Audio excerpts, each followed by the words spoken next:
Isyo. Serbisyo publiko.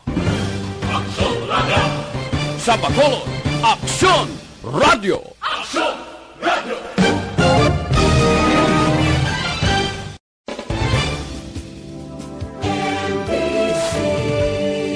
Manila Broadcasting Company. Sa balita, komentaryo, isyu, serbisyo publiko. Aksyon Radio! Sa Bacolod, Aksyon Radio. Aksyon Radio!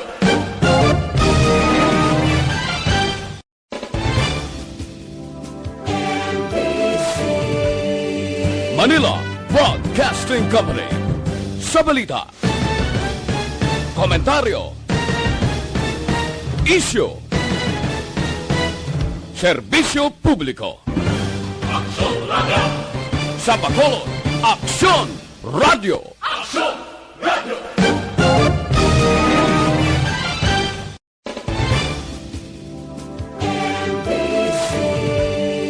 Manila Broadcasting Company. Sa balita, komentaryo, isyu, serbisyo publiko. Aksyon Radio! Sa Bacolod, Aksyon Radio. Aksyon Radio!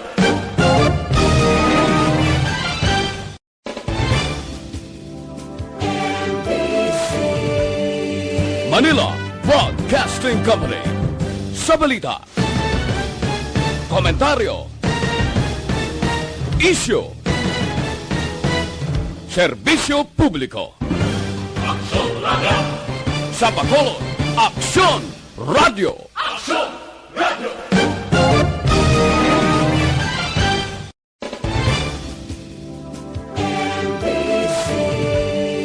Manila Broadcasting Company.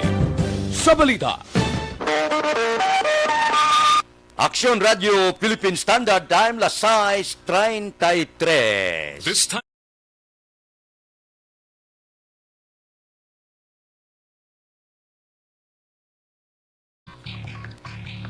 Actual Reports, second portion.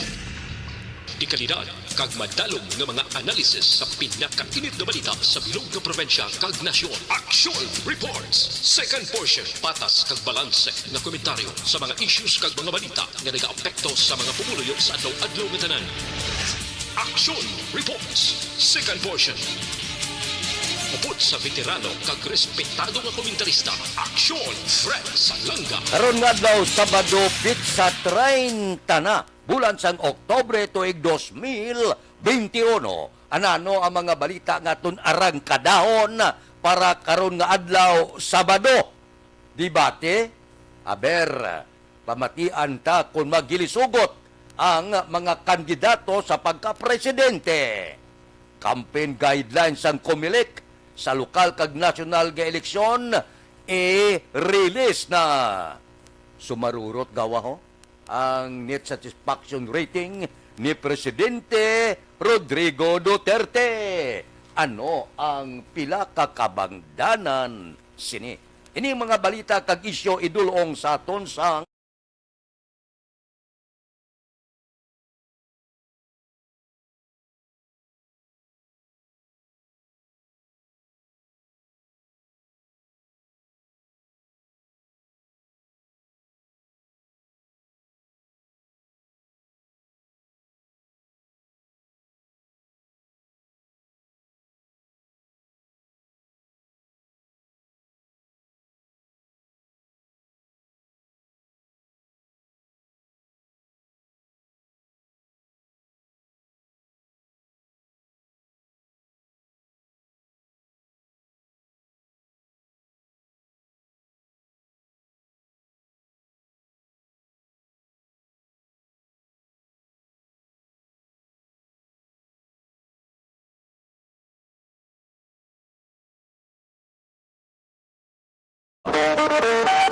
Aksyon Radio Philippine Standard Time, las 6:35. Aber, plano sa Comelec, presidensyal nga debate.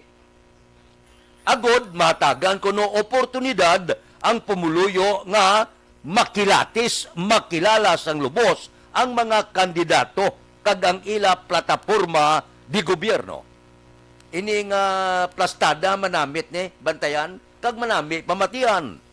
Kahapon siling ni Bongbong Marcos, siling niya anytime willing ako magpartisipar sa debate agod madulong ko ang mensahe sa mga pumuluyo kag makapili sila sa ila mangin kandidato. Si Bongbong Marcos yati kung humambal porte sunod sa amay man brilliant man nga pagkabatang amay santo ti porteged kon kaalam ang pagamalan wala iya siguro may makatupong daw hindi mamaglabaw gid kaya na presidente Ferdinand Marcos. So ang nakapanuble posible sang iya sini kaalam basi si Bongbong. So pamatian ta kung ano ang plataporma di gobyerno niya. Ako iya naintriga lang ako. Kay si Senador Manny Pacquiao, nagpariser niya ay, luyag ko niya tubangay kita. Purtis Manny, no? Luyag ko niya at tubangay para makilala ta kung sino sila. Di silang sang media niya, senador, basi ang pamangkot lang, bulubudlay, basi kung bulay ka makasabat. Ay, makadto ba lang ko sa debate kung di ko preparado? May medyo pagka-tikal-tik, maperti okay man. Hindi lang kamo mag-initay, kaya basi kung magtokapanay, pero di ka mo kay Pacquiao. Tiyan mo ini, ginahulat, sila ni Pacquiao niya, abe, palaron ko, nga pumungko, presidente, tanan nga kawatan ilupot, kunis bilangguan, ba daw may ginapabati-batian siya? Porte. So, lagtaon ta. Kaya kadamo, ang iba nagasiling, ang virtual niya daw hindi pwede kay may mga internet, base kon may mga disconnection, o ano nga plastada, magbisyo ang kuryente. At tubangaya, nami face-to-face gid. Di wala pa makapreser si Vice Presidente Leni Robredo, base karong adlaw magsabat siya nung tindog ya, si Isko Moreno, si Bato de la Rosa. Lantaon ta niya, kung anong sitwasyon, ano ang dapat gid. Kung ako, buto ko sa face-to-face, social distancing lang, kay base kung magtok-apanay, kuidaho gid, kay base kung madisgrasya kamo, kay Manny Pacquiao. Aksyon Radio Philippine Standard Time, las 6:38. Mabalik kami pagkatapos ini.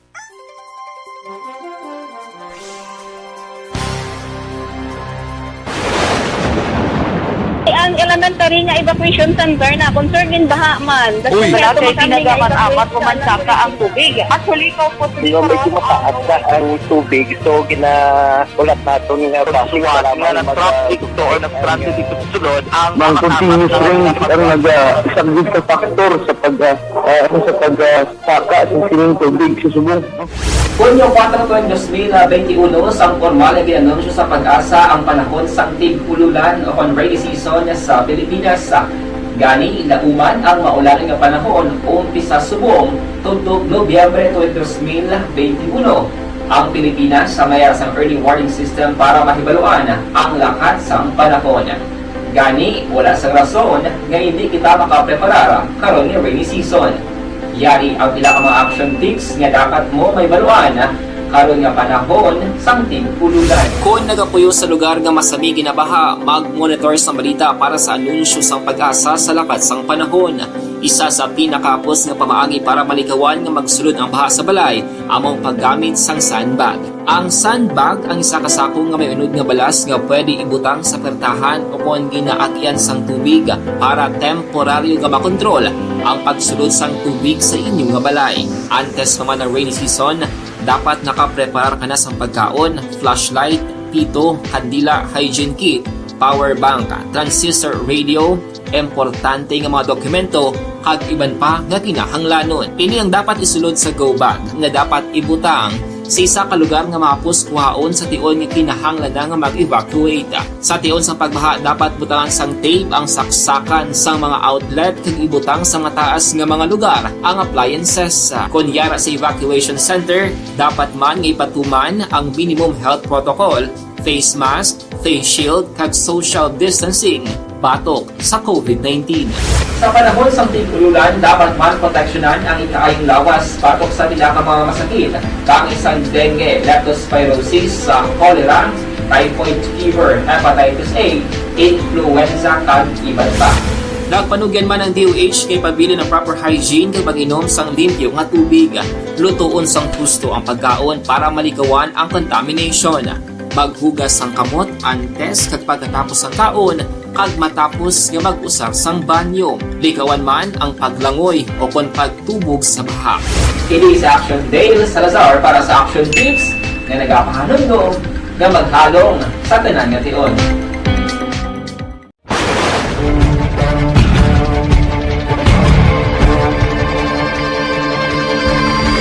Welcome to the biggest gathering of radio stars in Negros Occidental. This is the biggest and most coveted recognition for people and voices behind the microphone in the island. Liwat nga nagbaton sang pagpasidungog ang mga katapo kag programa sang Aksyon Radyo Bacolod sa ginpatigayon nga tingog kag Handurawan Awards 2021. Ladies and gentlemen, our icon of radio in Negros Occidental this year goes to Fred Salanga of DYEC Aksyon Radio.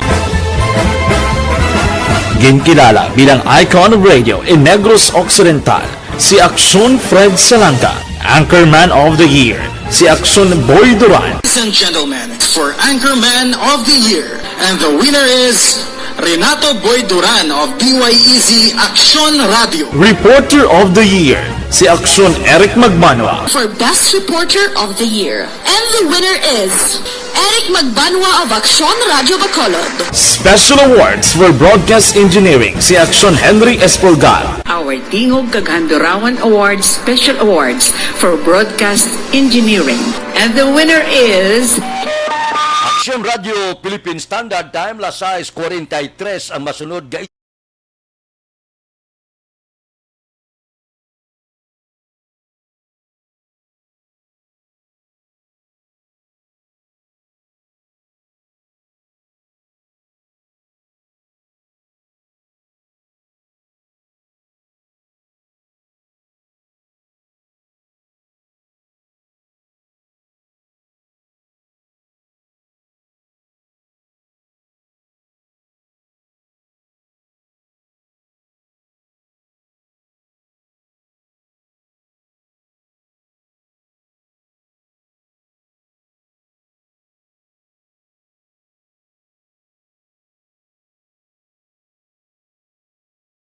Aksyon Radio Philippine Standard Time, las 6:44 ang Comelec siling niya release na namon ang guideline sa kampanyahan para sa tuig 2022 nasyonal kag lokal nga eleksyon.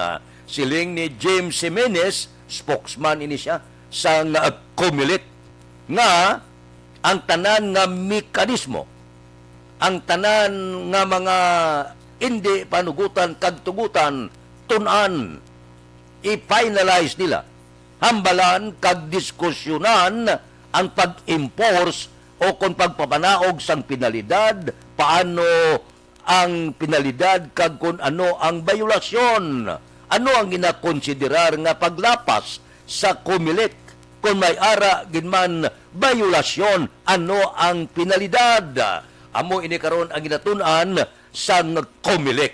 Sa karon ginako man sang Comelec nya ti wala ta mahimo usubong ining pagtabok pakadto pakare sa mga politiko kadto sa mga probinsya, labi na gid sa mga bagapapili presidente, vice presidente, senador, wala ta na mahimo kay ini wala pa maapid sa aton campaign sa Comelec. Amo silingon pwede pa pangatag kwarta yati ano mahimo tabis na kay wala pa mag-abot ng tion nga dumilian na sa Comelec ang kampanya. Amo silingon mintras tanto nga wala pa magsugod ang campaign period, wala kagid dapat kadlukan nga politiko nya panghatag nga kwarta. Okay, pakyaw nga hatag kwarta to 1,000 to di may violasyon sa Comelec. Wala siling man ipakyaw Anong bayulasyon ko yaman?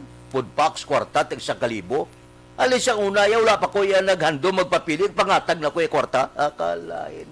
So, butsilingo ko na muning rasyon ni Pacquiao hasta pag-abot sa campaign period, pangatag sa kwarta niya. Nandaan ko na niya.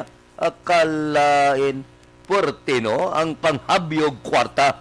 Pero, siling sang kumilit, pag-abot na sang campaign period, makabig na ina, nga bot buying o kon pamakal buto. Subong, tuduhin nyo pangatag kwarta, lin sa kumilit, wala tamay mo. Wala pang campaign period. Tuduhin nyo laga, wala tamay mo. Kaya wala pang campaign period. So, ang politiko, subong kabati ka mo, nga perte, kanto dito, pa-interview dire. Amo nang natabo, subong, kaya wala pa sila sang bayulasyon.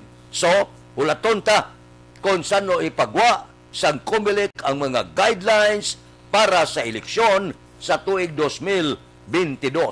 May guidelines man, may ara man campaign period nga pagdumili, duda lang ko kung may madakpan ng kumilik. Aksyon Radio Philippine Standard Time, las 6:47. Mabalik kami pagkatapos ini.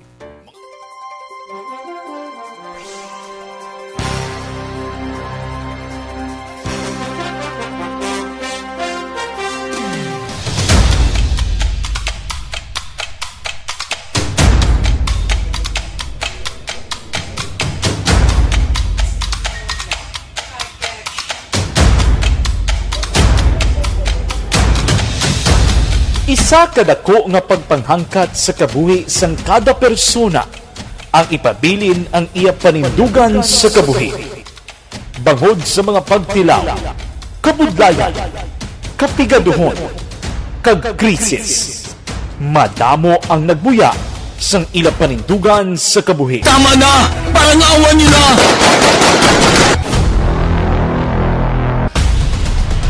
Apang ang DYEZ Aksyon Radio Bacolod sa sulod na sang 52 katuig padayon nga komitido sa panindugan nga mag-alagad.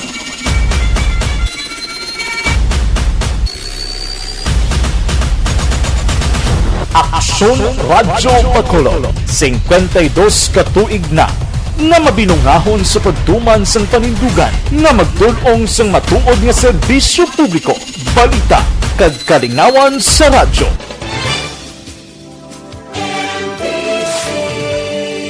Manila Broadcasting Company. Sa balita, komentaryo, isyu,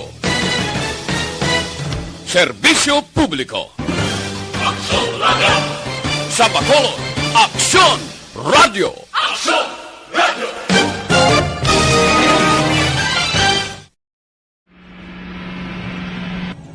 Sa aton mga tagpalamati, liwat naman kami magadulong sa inyo. Sa sulod sang 5 kadekada, humalin sa tuig nga naangkon sang pungsod ang hirwayan gikan sa kamot sa mga matigos nga nasyon. Kita sa gihapon ang nagaugyon, kahapon subong kag sa palaabuton.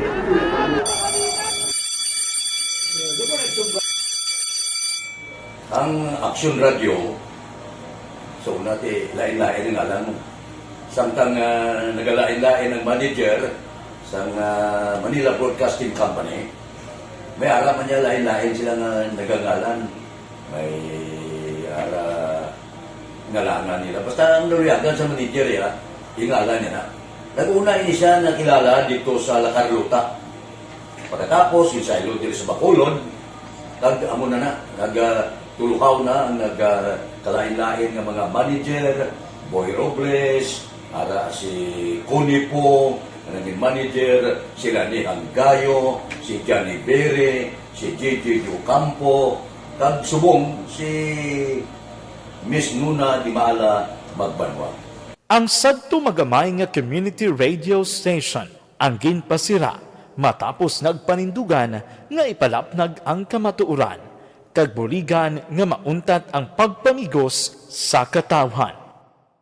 Ang DYEZ actually, Aksyon Radio, karon sa una nag-start din siya as a music station. No? This is the first music station with the students of Bacolod. No? When it was launched in 1969, it was a music station, pero dito nakilala to damo. Hindi yung mga sikat na mag-DJ at that time. No?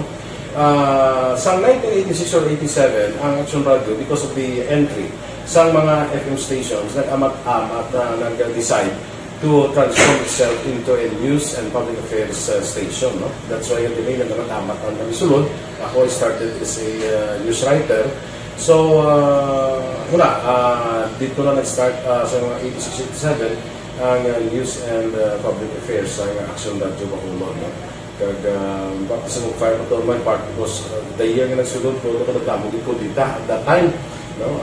Simple ni Presidente Aquino upon assumption into office pagkatapos ng EDSA Revolution. So, nagdamog dito. No?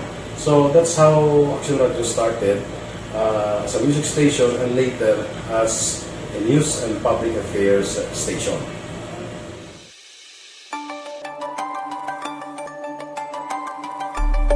Sa sulod na sang 52 ka tuig, nagapabilin nga komitido ang Aksyon Radio Bacolod nga tumanon ang mga pasalig sa publiko nga maghatag sa mga balita nga may basihan, matuod nga impormasyon, komentaryo nga wala sang ginadampigan. Lapnagon nga serbisyo publiko kag patas nga talakayan sa kahanginan. Because as a reporter, it is always our commitment to be honest, especially sa paghatag sa impormasyon sa mga tao kay man kalabanan sa mga tao subong ang naga-rely gid or salin sa huna ang mga tao naga-rely gid sa impormasyon na ginahatag sa mga media people. So that is my commitment nga mangin tampad sa serbisyo. Ang balita nga mabatian sa DYEZ Aksyon Radio Bacolod ang nagaagi sa maidid nga pag-usisa kag pagtipon sang impormasyon. Lamang masiguro nga ang mabaton nga impormasyon sa Aksyon Radio Philippine Standard Time, lasay 52. Anong rason sa pagsarurot sang net satisfaction ni Presidente Rodrigo Duterte? Asod-asod na ni ang nagligad nga mga survey. Sumarurot man, ano ayhan ang pila ka mga kabangdanan sini? Hindi ayhan ining proteksyon niya sa mga Chinese national sa iskandalo subong nga ginaripaso sa Senado. Ang net satisfaction rating na naog makmo napulo ka puntos gid alin sa 62% sa tung bulan sang Hunyo na naog sa 52% sa bulan sang Setyembre. Amo niya ang survey nga ginpatigayon sang Social Weather Station. Panaog ang rating niya. Nagligad to daw dako-dako man ang gin-os-os ang rating ni Presidente Rodrigo Duterte. Alin sa Visayas, Mindanao, kag subong man sa iban pagid nga mga kaprobinsyahanan. Ang kabantugan ni Presidente Rodrigo Duterte ga pangalapkap niya sa iban nga pungsod kilala ini siya, paborito ini siya. Karon lang sa katapusan na nga mga binulan sang iya pagpangalagad daw lumain ang lakat. Daw naigo ang administrasyon bangod sang iskandalo bla ni bilyon nga bakal kuno sa mga ginagamit sa COVID-19 na iskandalo sa mga Chinese national. Amo ini ang isa sa madamo nga rason kung nga amat-amat nga nagasarurot ang rating ni Presidente Rodrigo Duterte. Pinsarabla? Nagligag ka palang lapaw ang rating niya mo. Subong, ga amat-amat os-os bangod posible sa pila ka mga iskandalo, pila ka mga isyo, labi na gid ang kung ginatalakay dira sa Senado. Amo na nga ginaumul-umul gid si Presidente Rodrigo Duterte kay Senador Richard Gordon. Pwerte gid daw kulukumo niya mo. Pwerte di kanday Senador Ping Lacson amak mo kon umarangkada kay Presidente Rodrigo Duterte. Pero okay lang Dali na lang ang termino ya. Pagkatapos sa tuig 2022 sa bulan sang Hunyo pagkatapos mabulos ang bago nga presidente, medyo relax naman si Presidente Rodrigo Duterte.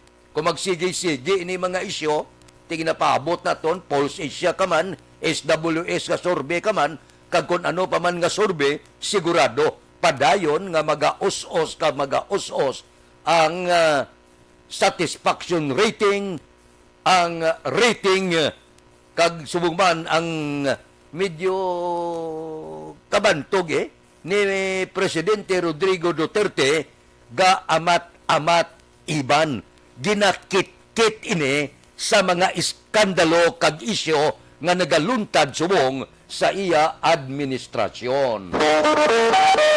Aksyon Radio Philippine Standard Time las 6:56. Mabalik kami pagkatapos ini.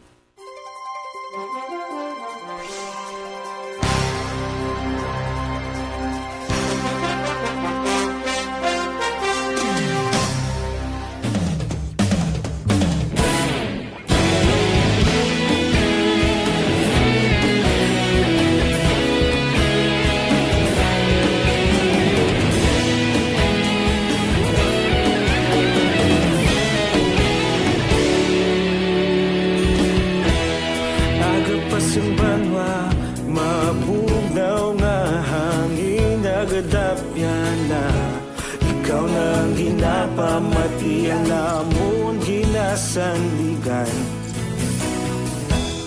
Tingog sang probinsya kamatuuran ginapalap na. Minsay nga may dala paglaom kag kasanan. Tinuig na nagligan, ikaw gihapon ang ako nga estasyon. Sa pagbutlak sang adlaw, sa pagtuhaw sang biton. Mga balita, may dala inspirasyon. Aksyon radyo, bakulog man sa gihapon. Patayon aksyon radyo, bakulog saludo sa imo. Patayon aksyon radyo, salamat isa pa serbisyo. Patas kag balanse, matuod na mensahe, wala sang ginadampingan. Patayon aksyon radyo.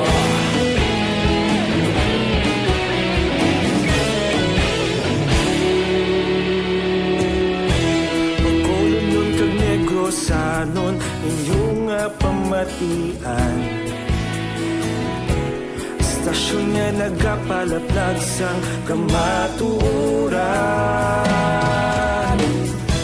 Mabakod nga prinsipyo, reporter handa sa serbisyo. Kahapon, karon kag sa gihapon, kita magapadayon. Tinuig na nagligan, ikaw gihapon ang ako nga estasyon. Sa pagbutlak sang adlaw, sa pagtuhaw sang biton. Mga balita na may dala inspirasyon. Aksyon radyo, bakolon man sa gihapon. Madayon aksyon. Aton Aksyon Balita Morning Edition. Upod kita kay Aksyon Boy Duran kag Aksyon Edin Aboso. Aksyon Fred Salanga, una sa balita, una sa aksyon. Sa Bacolod, Aksyon Radio. Komentaryo,